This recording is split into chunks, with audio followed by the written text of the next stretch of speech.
Well, thank you for taking the time. First of all, I'm Yeah. very happy to have the chance to talk to you. And what brings us together is the movie Divertimento, a short film directed by Kevin. Let's go straight to it. How did you end up working on a short film? How did you get into that project? That's a good question. I really don't know. I think well, so my manager Ryan, he had seen something from Kayvon's, like The one of his previous other film? shorts, Hmm. and possibly I think Kayvon reached out. I believe Kayvon reached out and said he wrote this script and he had me in mind. That makes more sense. And so I read the script and spoke with Kayvon, and I was just so impressed with. I believe he was 20 at the time, maybe 21. Yeah, 2021. Yeah, I absolutely. mean, wow, so much gifting, talent, vision, creative juices, confidence. I mean, he has so much confidence. I adore him. He is such a gift to this industry because he has such a pure heart for it. Yeah, he's So very creative, passionate about it. Yeah. very passionate, and I loved it. And so after talking to him and seeing that Torrey DeVito was gonna play in the movie as well, opposite of my Yeah. character, it was a no-brainer. I really wanted to work with Kayvon. I love working with people who have that sort of passion, and I've known Tori for a long time, and I've wanted to work with her, and I wanted to show my wife Paris. So it was a good reason to get her out there and knock That off. was part of the deal. Travel It was a and part of the enjoy deal. I was making a like, cool film. I'll do it, but you got to give me a plane ticket for my wife. And he's like, that's easy. He was really sweet. That's cool. So the fact that that was a short film didn't kind of slow you down. Didn't matter to you. No, you know what? I was a judge at the Tribeca Film Festival Yeah. once, and I actually got to be a judge for the short films. And I quite like it because you only have about a fifth of the time to tell a story. So about Absolutely. 20 pages, 20 minutes, 15 minutes, 10 minutes. There's different lengths. I believe our movie is 20 minutes. It's more like almost 29, I think. 29 minutes. So, I mean, about a third of a movie that you'd see in a theater. Yeah. And it's really fun because it felt like a movie. Like there was nothing It does. while shooting it that differentiated between a regular studio movie and a short movie. Same schedule, same day out of days, same shooting schedule, professionalism. Like the crew was great. We had great ADs. And So basically, when you're on set, it's the same job for you. It's same job. You get a character. I do my backstory. It's the same thing as doing a full-length movie, except you're doing a movie in a week or 10 days. Yeah, absolutely. So it's really quite nice. Cool. Yeah. You are from, you were born in North Dakota, correct? Yeah. And you grew up in Arizona. Mm-hmm. So you told me just right when we started the interview that you know the area of Joshua Tree and Yucca Valley. Yeah. So do you go back sometimes to Arizona to hike? I don't know, Sedona, Phoenix. Yeah, Sedona and Flagstaff are beautiful. There's a lot of beautiful hiking trails, and actually during COVID, when COVID hit in March, you escaped. California was locked down pretty tight. Yeah. They even locked the beach down. They did. And we live at the beach, so when you can't even go, I love nature. I love being outdoors, and I have some family still in Arizona who hike quite a bit and go fishing and shooting guns. So going back, we just did the road trip to go back there. We went up to Sedona and Flagstaff and met up with my friends and my brothers and did some great hiking. It's just beautiful up there. It's magnificent. It's one of the most beautiful places in America, I think. It is. Flagstaff is kind of the a place. When you're in Flagstaff, you can go pretty much anywhere, and anywhere you go is going to be beautiful. You forget about it because here in California, and I mean, you're close to Big Bear and yeah, Ottawa and Lake Arrowhead. Mammoth's gorgeous, but I forget. I wish I actually spent more time in Flagstaff when I was younger, like growing up. I wish I just went up there more because it's really beautiful. Like it's a beautiful city. And Sedona with the red rocks. I just love driving Yeah, up it that is. way. So how does a boy from North Dakota who grew up in Arizona end up working in Hollywood? What was kind of that's a big jump. How did it happen? I mean, by the grace of God, I had no idea I would ever become an actor. Wasn't on my radar. I think it was just my path, and I just listened to my heart. And I'd done some modeling when I was younger just to make some money. In Arizona, they had this agency called Ford Robert Black, and he was just awesome. And that really opened my eyes to being in front of the camera. And then, sorry, we're trying to look for a parking spot. Oh, wee. Look at this right outside. This Must be tough in New York. This is great. So then, yeah, so then I just I tried really hard to go to California for college. So I tried really hard in high school, played football, did marching band, president of chess club and Spanish class, and just whatever I could, because I was going to be out of state. And my father always lived in California. Just really wanted to go to school in California. I liked California a lot.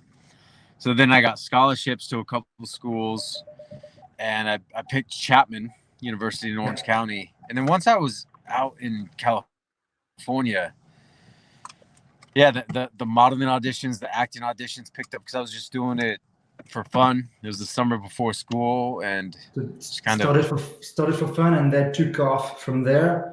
So yeah, it really. How cool is that I was able to follow my heart, do something fun that turned into a career. I think we all desire to have that. Yeah.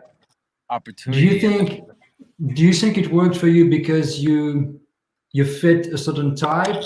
I think it helped. I think it helped in the beginning, being a blonde-haired, blue-eyed California kid, especially with shows like Summerland and the OC, One Tree Hill. Like, there's a bunch of those shows that and I feel like I booked a lot of auditions just by walking in the room and being myself. And which is what you have to do. I mean, you can't fake it. You have to give the vibe. You have to give yourself. And when you do, I mean, people just want to work with you. Yeah, they do. Well, it's interesting also because, if I'm going out for a character like myself, then yeah, it's great to be yourself. But then if you're going out for, say the bad guy, the antagonist, I'm a nice dude. I think I'm a nice guy. I'm very happy. I hope you are. Yeah, but when you have to play a bad character, sometimes you don't have that time to switch, so you have to walk into the room carrying that sort of presence with you.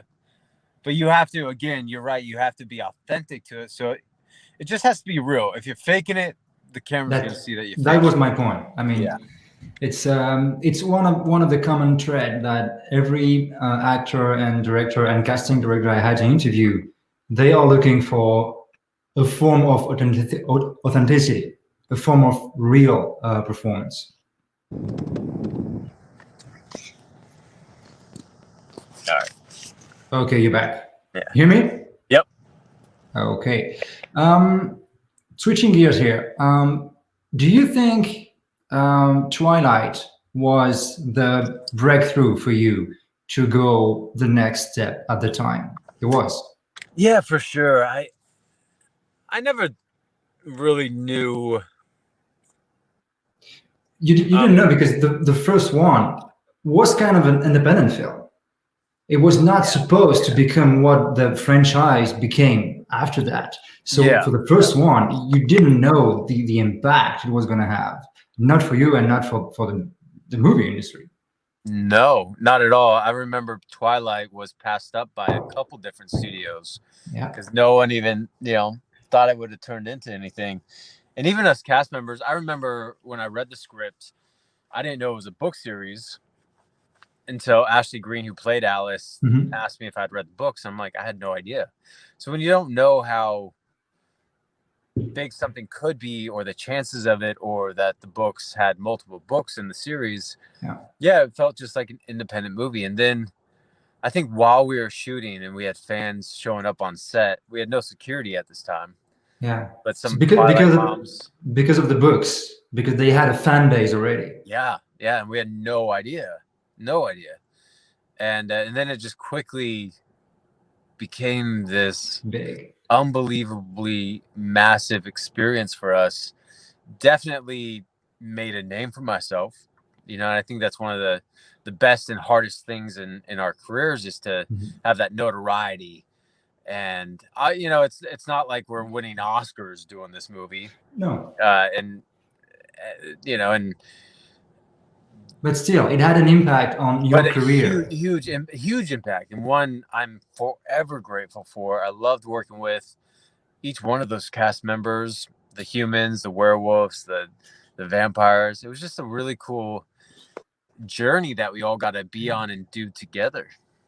How did you feel when Catherine Hardwicke was not renewed to direct the second one? Well, we knew there'd be a new director for each one. Okay. And I don't even think she wanted to do the next one, because look, each book is different. Just like Harry Potter. It's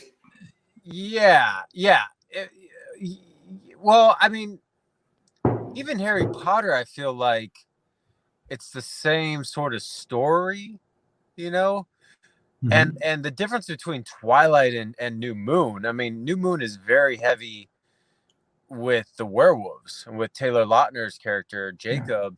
Yeah. And, it takes sort of like a more sensitive, softer storyteller to tell that story.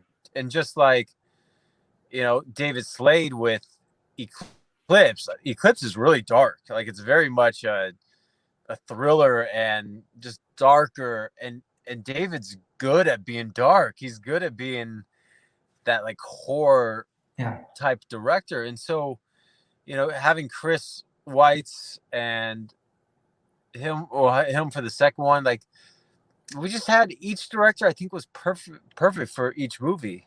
I really do. And yeah, I'm sure directors can do, I'm sure Catherine could have done each one of the movies, but would she have enjoyed the process? Yeah, I know what I mean. Yeah, it would have felt like repetition. But bringing a new director each time, you bring some new blood, and you can carry on with the franchise longer, I guess. Yeah, and some people just, it's like, if you enjoy doing dramas, like if you love doing dramas, and then a comedy comes up, you won't have that same love for it, because it's not what you're passionate about doing, and they take a while. I mean, directors have so much pre and post that. Yeah, they do. It's a big process. Let's talk about the Expendables. Oh, right. So we jump a few years later, and you end up working with this all-star cast: Stallone, Schwarzenegger, Bruce Willis. How did you feel first day on set? Was it like a dream come true? Was it like something you couldn't believe? Do you remember the personal feeling you had? I remember. So I was shooting Hercules, which I freaking worked my butt off on, but loved every minute of it, in Bulgaria, Sofia. And Patrick Hughes, I heard, he's the director of Expendables 3. He was in the same studio, and he was casting, the young guns, the young Expendables. Yeah. And I freaking love the Expendable movies. Yeah, like, me too. To work with all those guys. And I didn't know them really as their actor names. I knew them for the characters they played, right? Like Rambo and Terminator and Blade and Crank. It's just like all these movies that they played in. So I wasn't awestruck by meeting them as the actors. I was just more like, is this real? When we were all in a helicopter together, like, there was like 13 of us in this helicopter, and I'm like, I'm freaking riding next to Blade, you know, and it's so cool. But Patrick Hughes, he was casting it, and when you go into casting rooms, they usually have the headshots up, like who's playing what character. And I saw that my character, they had Ronda Rousey, they had Victor Ortiz, and then they had, I believe Glenn Powell's character was up there, and he had booked it, but they were still looking for Smiley, my character. And so I ran back to my room. I got my headshot. I ran back up there. Like, no one saw me, and I put my headshot. And you put it on the board. Character thing, and I ran away. And I remember I called my team up, and I was just trying to do anything and everything to get this freaking role, because it just would have been such a dream to do it. And then I think Patrick just loved my intentionality in doing that. He's such a cool guy that he's like, all right, you're going to be my Smiley. And I was like, all right, yes, this is freaking awesome. So, yeah, that paid off. That was a really cool, I mean, one I'll never forget, because I gotta work with, I love action movies, right? Like, I love you've done a few. Being an action hero, and you know, I'm not calling myself an action hero, but I just love playing the hero character in an action film. And I've watched all the action movies, the good, the bad, the ugly, just whatever. They're just great. And to work with Harrison Ford and Statham and Stallone. Banderas is freaking amazing. He's in that film. Antonio Banderas is just like a scene stealer. He is man. He's hilarious. He would just make up so much stuff every day on set. The character must have been so cool on script, but I believe you need an actor who's capable of pushing it to the limits to make it real fun on set too. I mean, he made the character come alive, because the script was good, but he made it brilliant. Yeah, absolutely. For you, how was it to because Stallone is very invested in the Expendables franchise. He was he created the franchise. He made it possible. It was kind of, when I was younger, it was kind of a dream to make a movie with all these big action stars, and Stallone made it possible. So how did you work with him? What was the relationship you had with him as a producer, director, as a co-star? Yeah, he really took me under his wing. I remember